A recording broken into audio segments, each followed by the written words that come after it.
এই যে এখানে পদ্মের গামলা রিপোর্টিংয়ের কাজ চলছে, দেখিয়েছি আপনাদের আগেও। তো এখানে এই যে এখন যে আইডিটা যেটা টিউবার বের করা হচ্ছে, এটার আইডি হচ্ছে জগন্নাথ। খুব সুন্দর করে মাটি করে বসানো হয়েছে, দেখুন একদম পাথর কাকড় কিচ্ছু নেই, একদম ঝুরঝুরে ভার্মি কম্পোস্ট দিয়ে করা হয়েছে। তার ফলটা হচ্ছে দেখতে পাবেন, মাটিও দেখতে পাচ্ছেন একদম স্মুথ। এর ফল হচ্ছে এই যে টিউবারের চেহারা দেখুন, টিউবার একদম সাদা ধপধপে, আর হচ্ছে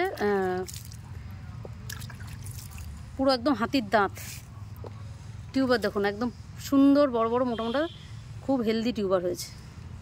স্মুথ মাটি পেয়েছে, কোথাও বাধা পায়নি, একদম খুব সুন্দর হয়েছে।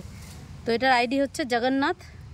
গত বছর দিতে পারিনি কাউকে, তবে এবারে কিন্তু মনে হচ্ছে দিতে পারবো, কারণ এটা হচ্ছে রেড কালারের একদম বড় ভ্যারাইটির একটা পদ্ম। তো এই যে টিউবারগুলো কীভাবে কেটে নিচ্ছি, একটু বেশি জায়গা রেখে কেটে নিচ্ছি, বসানোর সময় ঠিকঠাক সাইজ করে নেব। এই একটা এরকম ভাবে তুলতে হয়, তো দেখি রাখুক, সবাইকে দেখানো উচিত। কারণ কীভাবে আপনারা অনেকেই বারে প্রশ্ন করছেন, ফোন করে অনেকেই জিজ্ঞাসা করছেন যে কীভাবে টিউবার তুলব। তো বলে সব রকমভাবেই গাইড করে দিচ্ছি, বলেও দিচ্ছি, কিন্তু এইভাবে দেখে রাখুন ভালো করে। ভিডিওর মাধ্যমে দেখি আপনাদের ওটাই দেখিয়ে দিচ্ছি যে কিভাবে তুলবেন, মানে একদম প্র্যাকটিক্যালি তুলে না দেখালে বিষয়টা বলে অতটা বোঝানো যায় না। চারিদিকেই থাকে, দেখলেই বুঝতে পারবেন, টিউবার তোলার পরে দেখলেই বুঝতে পারবেন যে কোনটা টিউবার কোনখান থেকে কাটতে হবে, এটা কিন্তু দেখলেই বুঝতে পারবেন। এমন কিছু কঠিন কাজ নয়।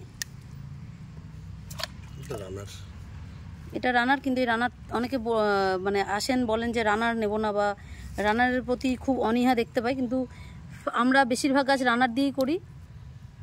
রানারে সবচেয়ে তাড়াতাড়ি ফুল আসে। এগুলো সব মাসখানিকের মধ্যেই ফুল চলে আসে, মাসখানিক লাগবে না, 15-20 দিন। কারণ এবারে যে ধরনের গরম পড়েছে, বা এখনই যে ধরনের রোদ দিচ্ছে, যে তাপমাত্রা যেরকম থাকছে। এই যে দুটো টিউবার, দুটো রানার, ভালো প্যাকেজ। এটা আইডি হচ্ছে জগন্নাথ।